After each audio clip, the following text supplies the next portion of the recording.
Salut tout le monde! Alors, je suis Élisia, thérapeute holistique, enseignante en spiritualité appliquée. Et Élisia Unifia, ma chaîne, c'est pour unifier les différentes perspectives thérapeutiques en lien avec la tête, le cœur et le corps. Aujourd'hui, petite vidéo spéciale. C'est pas un thème en particulier, c'est plusieurs. Et pour m'aider, j'avais envie d'inviter une personne que j'ai découverte en 2024, qui, grâce à elle, c'est grâce à elle que vous me voyez. C'est elle qui m'aide. J'étais tellement perdue avec toute la question des réseaux sociaux, vidéos YouTube et blablabla. J'avais besoin d'aide. Fait que j'ai demandé à l'univers, puis l'univers m'a offert Héloïse. Donc, Héloïse Champagne, qui est mon aidante, mon ange gardien, mon assistante, bref. Wow, c'est un gros titre, ça! Wow, ouais! Mais c'est elle qui me rassure aussi et tout. Puis on s'est dit, on parlait justement du projet, des vidéos et tout. Puis on se disait, ça serait intéressant de prendre les questions des gens et tout. Mais elle dit, mais il faudrait comme partir le bal. Fait que Héloïse a fourni elle-même des idées auxquelles moi je vais répondre, version entrevue. Oui. Puis on va voir ce que ça va donner. Fait que aujourd'hui, on va couvrir comme plusieurs sujets. On va voir comme toutes les sphères qui peuvent venir toucher les gens de près ou de loin. Mm-hmm. Le premier sujet sur lequel j'aimerais qu'on discute, c'est au niveau de la confiance en soi puis de l'estime de soi. Ouais, grande question. C'est un gros sujet en Oui. lui seul. Donc, la première question que j'aurais à te poser, c'est pourquoi on manque de confiance en soi? Ça vient de où? Ça vient de où? Tout d'abord, la question de l'origine. Hein? Puis là, j'en surprendrai pas vraiment les gens, là. L'enfance, hein? La fameuse enfance, où est-ce que ça revient tout le temps à ça. Sauf que moi, je mettrais un bémol et on pourrait se dire, j'aurais de la confiance en moi si mes parents m'ont aimé. En fait, j'irais plus loin. Si les parents s'aiment eux-mêmes.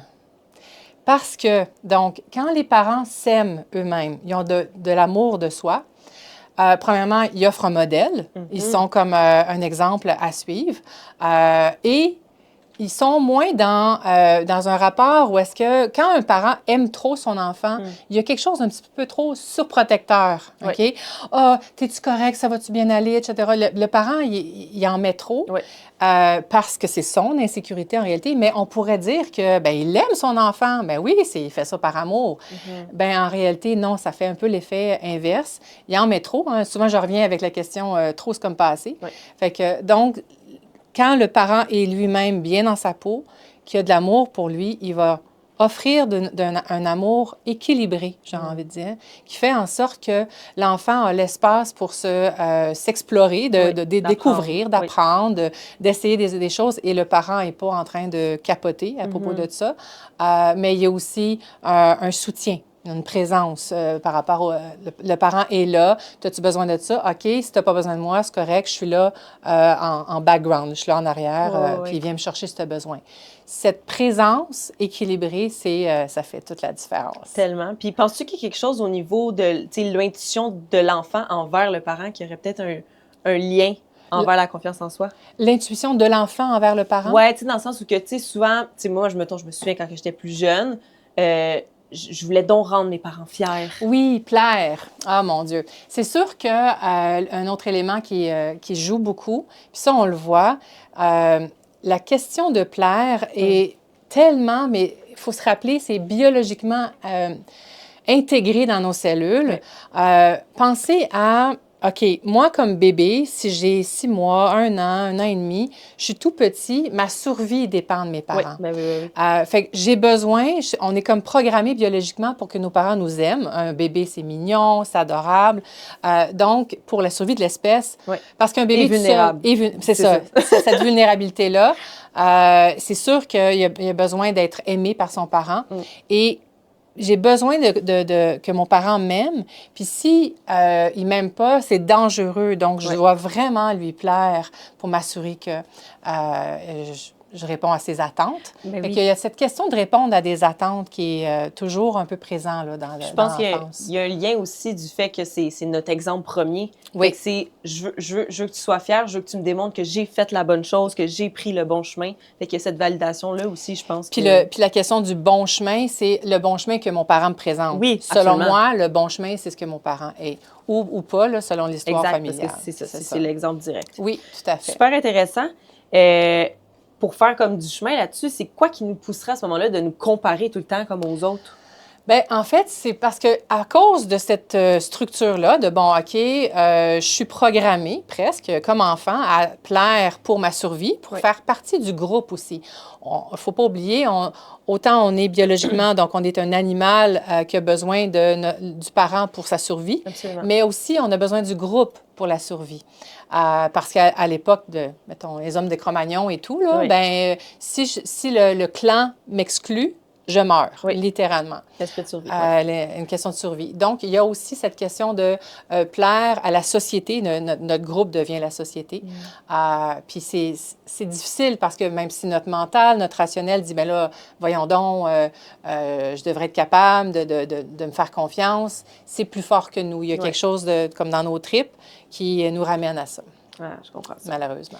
Alors, comment qu'on peut... Puis, tu sais, par exemple, qu'on surpasse la comparaison, puis tout ça, puis qu'on se rend à un endroit où est-ce que réellement, tu sais, on est sur notre X. On se sent bien. Mais là, des fois, il y a comme un nouveau sentiment qui vient, que tu es comme, oh, on dirait que je prends trop de place, j'ai comme le syndrome de l'imposteur. Ah oui, le fameux syndrome de l'imposteur. C'est difficile parce que, puis on l'entend souvent parler, hein, les acteurs, pourtant les personnes qui travaillent déjà dans le public puis qui ont du succès, ils ont malgré tout le syndrome de l'imposteur. Absolument. Puis cette notion-là, c'est comme si, moi j'appelle ça un puits sans fond. Ça veut dire qu'il y a à l'intérieur d'eux l'impression que c'est une recherche de validation. Fait que, c'est l'autre qui va me dire que je suis valable en répondant aux attentes du public. Par exemple, si on prend l'idée d'un imposteur qui serait un acteur. Mais c'est malheureusement un puits sans fond parce que c'est toujours à recommencer, parce que ça ne se remplit pas. Versus, donc ça, c'est tant que j'ai ma validation extérieure, puis le défi, c'est de revenir à une validation intérieure. Oui. Ben oui, totalement. Si tu avais à nommer les meilleurs outils qu'on peut utiliser pour développer son estime de soi, ça serait quoi? Ben, en premier, j'irais pour vous aider à comprendre aussi, on parle d'estime de soi dans ce cas-ci, mais j'aime bien ramener l'amour de soi. Parce que je fais une petite distinction dans la notion de l'estime de soi, je le vois un peu comme si c'est associé à ce que j'ai accompli. Donc, je suis fière de moi, je suis content de ce que j'ai accompli, donc j'ai une bonne estime de moi. Mais qu'est-ce qui arrive si je fais des erreurs? Qu'est-ce qui arrive si je file pas ou ça ne fonctionne pas comme je pensais, comme je me le représente? Est-ce que je peux quand même avoir de l'amour de moi? Puis là, l'amour de soi, pour moi, ça va beaucoup plus en profondeur qu'avoir juste une estime de soi. Puis, tu sais, on n'est plus dans l'apparence, parce que l'estime, c'est comme bien paraître, on est beaucoup là-dedans aussi dans notre société, versus l'amour de soi, c'est d'accepter que je fais des erreurs. OK? Puis, ta question, c'était aussi, donc, comment on pratique ça ou comment on peut développer ça? Les meilleurs outils. En fait, les meilleurs outils... Pour le développer, c'est sûr que je ne pourrais pas vous dire une réponse très ponctuelle. Il n'y a pas de recette. Non, il n'y a pas de recette. Plus un autre, mais ce qui est... Pour commencer, dans le fond, parce qu'évidemment, dans le processus, on va se rendre compte des obstacles en cours de route. Mais pour commencer, rappelez-vous cette notion d'amour de soi. Fait que ça peut être, par exemple, je me sens dans un trou, là, je me sens au fond du baril. Bon, bien, je me fais une liste de est-ce que je peux me trouver des qualités, de comment est-ce que moi, qu'est-ce que je peux apprécier de moi en premier, ça peut être ça. Puis si ça me prend trop la tête, cette idée-là de oui, mais je m'en veux, j'ai pas été, je me sens coupable pour telle affaire, etc. Fait que là, il y a un truc que j'avais aimé, ça me vient d'une de mes amies.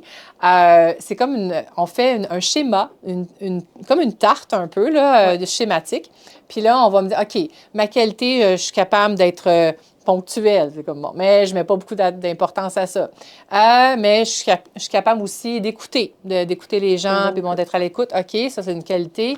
Ah, mais je m'emporte ou je suis impulsif ou impulsive, etc. Fait que essayer de relativiser la portion qu'on accorde à ça, tu sais. Ça aide un petit peu à voir ça moins grave. Mais déjà, c'est un travail par soi-même. C'est drôle, ce qui me vient aussi, c'est l'amour de soi. Il y avait Wayne Dyer, qui était quelqu'un de connu là, aux États-Unis. Puis il y avait une autre, mais je ne me rappelle plus son nom m'échappe, mais c'était la notion de se faire des phrases affirmatives et de le mettre... Moi, ce que je dis à mes clients, c'est de mettez-les-vous dans un miroir. Et je pense à une cliente, j'avais dit là, écris sur un petit post-it, collé sur ton miroir, je suis la personne la plus importante dans ma vie. Oui. Puis observe comment tu te sens, parce que là, c'est bien beau, là, ces belles affirmations-là, là, mais vérifie, parce que ça se peut que ça soit inconfortable. Absolument. Ça dérange. J'ai un nœud dans l'estomac, etc. Juste de se regarder dans un miroir, il y en a pour qui c'est dérangeant. C'est impossible, là, exactement. Fait que, donc, le miroir, on peut y aller graduellement. Le post-it, je le mets sur mon frigidaire, je ne regarde pas le miroir. Puis juste le mettre dans un endroit qu'on peut le voir souvent. Quand on le voit, on se le répète dans notre tête à voix haute. Mais oui, c'est des pratiques qui sont pour n'importe quoi. Tu peux faire ça avec tes objectifs aussi. Là, c'est des techniques qui existent, qui fonctionnent. C'est super facile. Mais c'est comme une introduction. Parce que c'est sûr que là, pour aller en profondeur après, mais le mot-clé, c'est l'amour de soi. Absolument, absolument. Ouais. Si tu avais expliqué la différence entre la confiance en soi et l'estime de soi. Tu sais, on utilise les deux, on peut les utiliser dans les mêmes contextes, mais réellement, c'est une différence entre les deux termes? Bien, il n'y en a pas beaucoup. Là, on s'amuse avec notre mental, j'ai envie de dire, parce que la confiance en soi, le mot confiance, ça veut dire j'ai confiance que moi, ce qui me vient, c'est quoi qu'arrive, ça va être OK. Dans le sens que je vais pouvoir me débrouiller, même si c'est pas parfait, puis etc. Donc, il y a comme cette confiance-là, dans le fond. Puis ça peut englober confiance dans les événements aussi, dans les circonstances. Tu sais, confiance à l'univers, puis confiance en moi, mettons. Ça va ensemble. Versus l'estime, ben j'ai encore le mot fierté qui me vient. Fait que c'est assez similaire. Je continue à ramener l'amour de soi encore plus profond. Mais peut-être que si je m'amuserais à faire un continuum, on aurait l'estime de soi, la confiance, puis l'amour de soi. Parce que tu considères que la confiance en soi, c'est plus fort que l'estime de soi? Oui. Parce que tu vois, de ma perception, je le voyais d'une façon différente. Parce que pour moi, la confiance en moi, c'est la confiance en mes capacités de faire quelque chose versus l'estime de moi. C'est peut-être parce que je l'englobe avec l'univers. Oui, ça se peut. C'est ça. Tu sais, là, je ramène vraiment tout le temps. Moi, je ne le mets pas at large. C'est vraiment de moi. Confiance, mes capacités. L'estime, c'est la façon que je me vois le faire. Ah, ça peut être ça aussi. On peut c'est comme ça. Ça a place à l'interprétation. Oui, exactement. C'est intéressant. On va rentrer dans la portion relation amoureuse qui est aussi en soi un gros dossier parce que tabarouette, on peut se poser des questions à travers tout ce cheminement-là. Alors, ma première question pour toi, ça serait, on dirait que c'est compliqué de construire des relations authentiques de nos jours aujourd'hui. Ouais. Pourquoi particulièrement aujourd'hui? OK. Bien, c'est sûr qu'on pourrait penser que oui, c'est compliqué. Puis ce qui me vient, c'est les écrans. Hein? On est beaucoup derrière les écrans. Absolument. Ordinateur, télévision, cellulaire, iPad, name it, là, il y a tous les écrans. Et ça fait comme obstacle un peu. Puis c'est plus facile d'aller texter, écrire, etc. Donc, le contact est moins facile. Puis pour finir son apparence aussi. Oui, la fameuse apparence. On est beaucoup sur l'apparence et tout. Mais j'ai comme envie de mettre un bémol puis de dire, je suis pas sûre qu'à notre époque, c'est plus difficile d'être authentique. Parce que quand tu y penses, l'époque victorienne, mettons, les apparences, oh mon Dieu, les balles, les robes, etc. Ou ça peut être aussi les mariages arrangés, d'autres cultures aussi.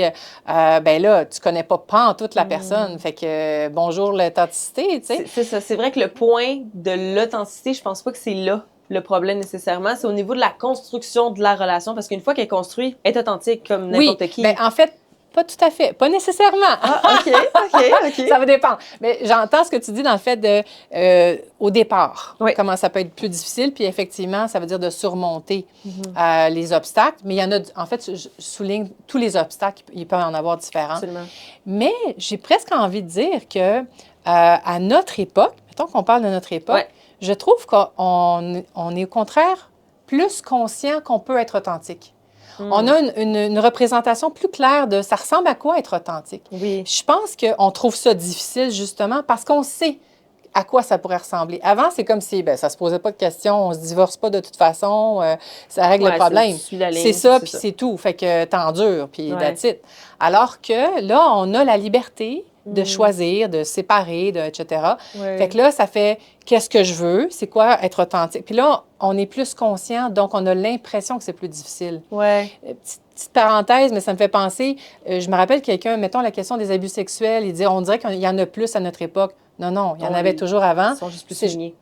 Là, on les voit plus. On s'en rend plus. C'est le même principe de la naïveté d'un enfant qui va aller faire quelque chose juste parce que ça est tendre versus l'adulte qui va commencer à réfléchir à toutes les... C'est l'aspect conscient, exactement. C'est ça. Je pense qu'il y a quelque chose à travers de tout ça, justement, parce qu'on connaît toutes les différentes sortes d'être authentique, puis peu importe, on a façon de se créer aussi des scénarios, puis de s'auto-dire, même avant de commencer un début de construire une relation, à quel point ça va être difficile parce qu'on a les réseaux, parce que ci, parce que ça. On se casse la tête. C'est une idée qu'on entretient. Puis une idée qu'on entretient, ça devient notre réalité. Fait que là, donc on se casse beaucoup la tête, effectivement. Mais moi, je pense qu'on est aussi plus ouvert à l'idée de l'authenticité. Absolument, absolument. Ça, je suis vraiment d'accord avec ça. Tu sais, il faut se le dire aussi, là. Être authentique, ça veut dire je me présente vulnérable. Oui. Puis ça, évidemment que par définition, être vulnérable, j'ai vraiment cette image-là de... Je vous raconte une petite anecdote personnelle. Avec un copain à l'époque, je lui dis un peu, suite à un conflit, je lui dis un peu, je regrette, je m'excuse, je reconnais mes torts, je me mets vulnérable. Et l'image qui me venait, c'est comme si je me couchais sur le dos puis je me montrais le ventre. Tu sais, les animaux, là, les chats, les chiens, ils se montrent la bédaine, là, puis ils flattent moi, là. Fait que, mais ils se montrent vulnérables. Un animal, il ne présentera pas son ventre s'il est en danger. OK? Donc, je me mets vulnérable. Et là, je me rappelle encore la scène. Au lieu, parce que je me suis dit, j'ai reconnu mes torts, il va peut-être reconnaître les siens. Pas en tout. Il m'a rentré dedans comme il faut. Il en a rajouté pour me critiquer. Et en dedans de moi, ça a fait plus jamais, mon homme, c'est sûr. La séparation n'a pas suivi, là, dans quelques temps après. Mais ça a fait clair. Il y a quelque chose qui s'est brisé en dedans de moi, puis j'ai fait plus jamais. Et c'est comme si j'étais le ventre à découvert et il me donnait des coups de pied dans le ventre, au sol. J'avais vraiment cette image-là. Wow. Fait que, donc, oui, effectivement, et c'est dans la vulnérabilité qu'on est authentique. Absolument. Mais c'est normal, on a un petit peu peur parce qu'on est à la merci de ce que l'autre va faire avec. Absolument, absolument. Puis ça dépend de nos expériences, de notre vécu. Etc. Exact, ouais. À ce moment-là, quels seraient les ingrédients d'une relation qui fonctionne bien? Ah oui, ça, je l'aime, cette question-là. Parce que là, il y en a une recette. Oui, là, on peut... il y en a une recette, là.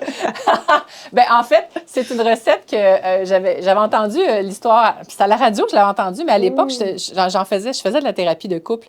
Puis je me disais, hey, c'est vrai, ça fait bien du sens. C'était suite à des sondages qui avaient été faits, puis face à en lien avec des couples qui fonctionnaient.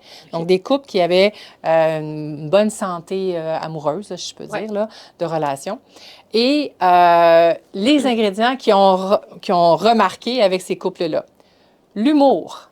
Mais l'humour, attention, être capable de rire de soi, pas rire de l'autre. Non, non. C'est ça. Non. Donc, l'humour, mais aussi dédramatiser les choses, pas prendre ça personnel, mettre un grain de sel. Bref, alléger les situations, puis utiliser l'humour pour dédramatiser. Oui. Premier ingrédient. Deuxième ingrédient, bien se chicaner. Les conflits, tout le monde les évite en général. Ils pensent que, oh non, ils chicanent trop, c'est pas un bon... le couple, il fonctionne pas. Mais non. Au contraire! Alors, mais encore une fois, c'est la question du trop, pas assez.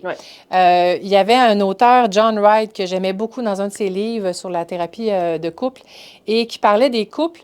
Il comparait en disant, attention, ne soyez pas des couples colombes ou des couples aigles. Fait que trop chicane ou pas de chicane. Voilà. Fait que les colombes, ils mettent les choses sous le tapis, ils font semblant que tout est merveilleux, tout est parfait, mais ça rebondit dans leur face plus tard. Et les aigles, en fait, ce qu'ils vont faire, c'est que c'est comme s'ils s'entretiennent dans le conflit. Ils se piquent, ils se critiquent, mais il n'y a rien de constructif. Il n'y a pas de résolution, il n'y a pas de constatation au bout du compte. Puis, une affaire qui m'avait marquée, les conflits bien travaillés, résolus, améliorent l'intimité. Moi, je l'ai déjà vécu avec mon couple. Là, c'est fou comment les moments où est-ce qu'on arrivait à se comprendre après une grosse chicane. Ah, c'est ça que tu voulais dire. OK, c'est parce que moi, je pensais que ça, puis que toi, tu... Ah, fait que là, le soulagement, il y a quelque chose de plus profond dans l'intimité qui se construit après. Absolument. Vraiment. Ouais. Fait que donc, bien souvent, ça vient de ça aussi, juste mais des malentendus, c'est ça. Ou, j'ai pas bien compris ce que tu dis. Puis surtout être entendu, être compris, tu sais, dans quelque chose qui est comme pas évident, là, c'est ça qui fait comme, qui solidifie le lien. Fait que, donc, deuxième ingrédient, bien se chicaner. Et troisième ingrédient, être en sécurité. Oui. Qu'est-ce que je veux dire par là, par exemple? À la radio, quand il en parlait, il disait, comment qu'il disait ça? Non, vous êtes à l'aise de sortir du placard, puis de vous dévoiler, puis vous êtes en sécurité. Oui. Les secrets, sentir que mes imperfections. Donc, si je dans le couple, si je sens que si je lui dévoile quelque chose qui est difficile pour moi, et que c'est dans un contexte de secret qu'il ne l'utilisera pas contre moi, ou elle ne l'utilisera pas contre moi plus tard. Donc, que mes secrets sont protégés, que mes imperfections sont respectées, que, OK, je fais des gaffes. Je pense à une belle chicane que j'avais avec mon chum à l'époque. J'avais dit, parce qu'il me reprochait de pogner les nerfs, de me fâcher, m'emporter.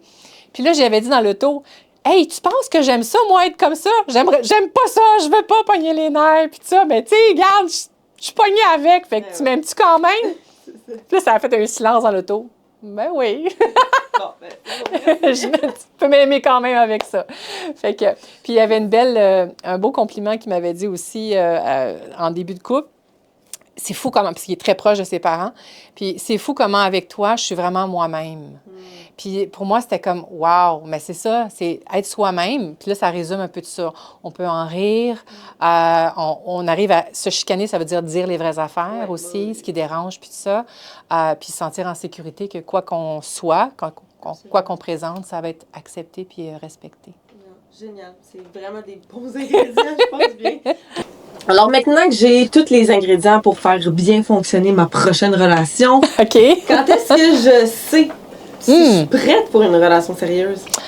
Hey, c'est une grande question, ça. Oui. Moi, j'ai comme envie de dire, tu le sais pas. Non, clairement. En fait, on n'a pas besoin de le savoir.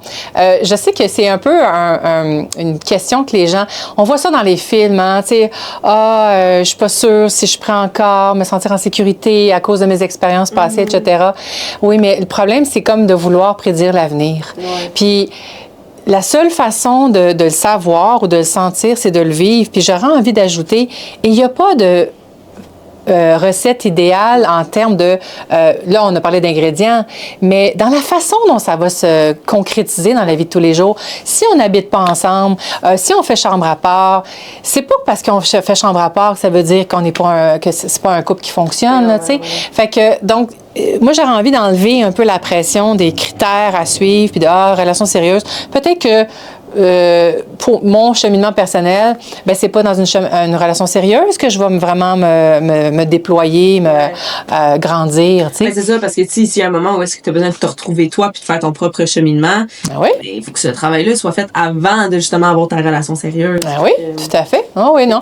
Puis même, puis là, ouais, c'est ça. Fait que donc, avec tout ça, on n'a pas besoin de se mettre de la pression, puis on a juste besoin surtout d'explorer au fur et à mesure, de rester attentif à est-ce que ça me convient.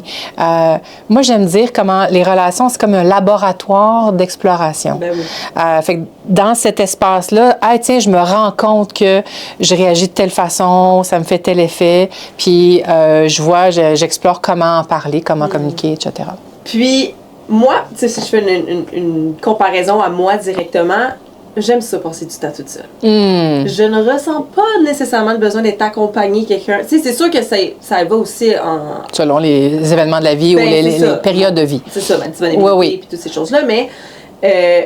puis des fois, ça me challenge un peu parce que je me dis, on est tellement dans un monde de relations qu'on dirait que c'est l'objectif, c'est d'avoir une relation, que des fois, je me pose comme la question à dire comme... Hey, c'est comme correct de voir tout ça. Comme s'il fallait être en couple. Hein? Ouais.